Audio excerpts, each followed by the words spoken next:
These days, it seems every community is trying to attract and retain tech startups. Well, here in Westminster, there's a group that's doing just that, and it is Magic. Here to tell us more is Amy Rupp, Executive Director of Magic. Thanks, Amy, for joining us. Well, thanks for having me. You know, we've talked about some of the things that Magic has done. I know you do a lot of things with young people and students, but you do some things that are of really unique benefit to the community.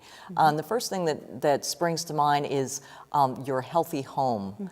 Tell me a little bit about what that is, how it got started. Yeah. So the Magic Healthy Smart Home is a partnership between Magic and Target Community and Educational Services. And Target has 2 homes that are connected to the fiber, and we partnered with them to essentially we've put some sensors in the home. We've done a few other things related to getting their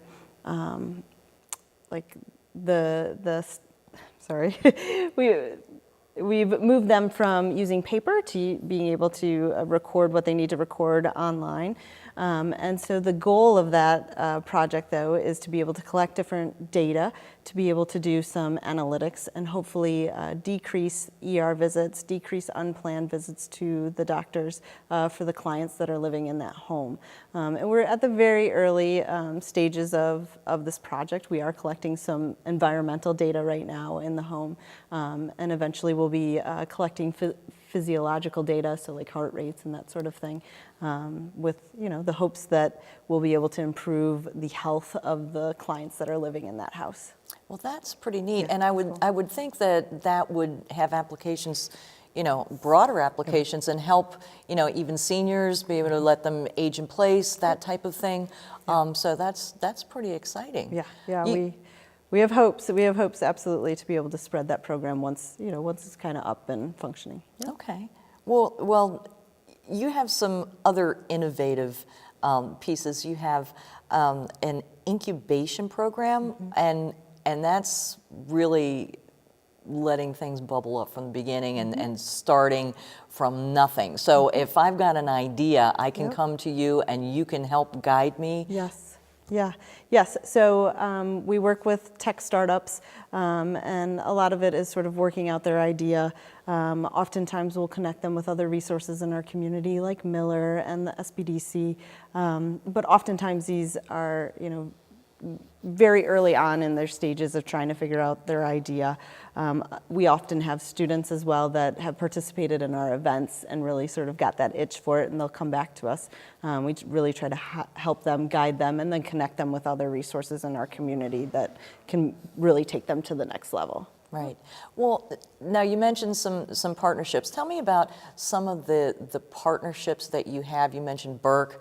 How does that work, and how has Magic contributed to other programs in the community? Sure. So, we work really closely with the CMC. So we put on one of our events here, the Capture the Flag event here. We work closely with the library on a lot of projects.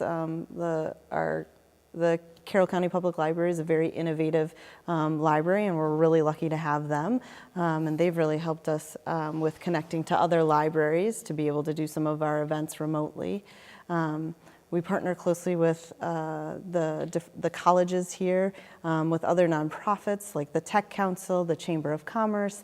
A lot of what Magic is really trying to do is, creating this ecosystem, so it's making those connections in our community, so that if you are a startup, if you are a tech entrepreneur, that it's easy for you to get get the support that you need. So we really try to partner closely with, even our local government and different funders and that sort of thing. So.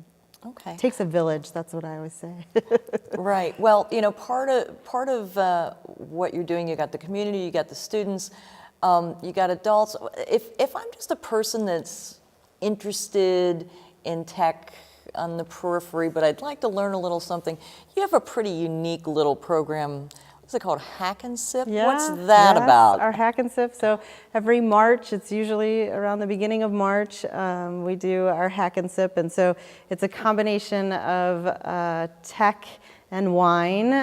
Can't go wrong there, right? So we get 3 different presenters, and they present about either their business technology or maybe an upcoming technology or something specific related to cybersecurity.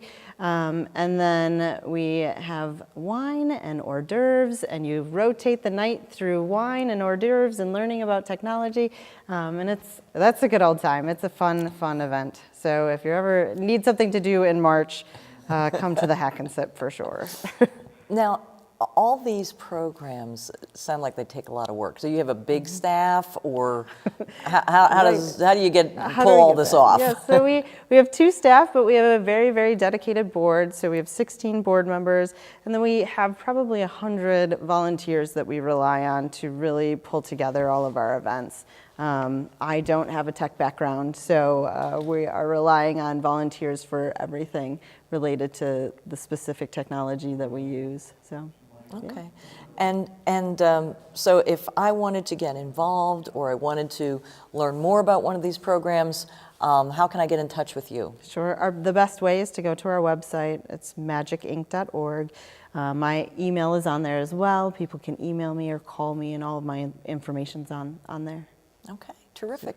Amy, thank you so much for sharing all the really exciting things that Magic is doing right here in Westminster. Appreciate it. Thank you.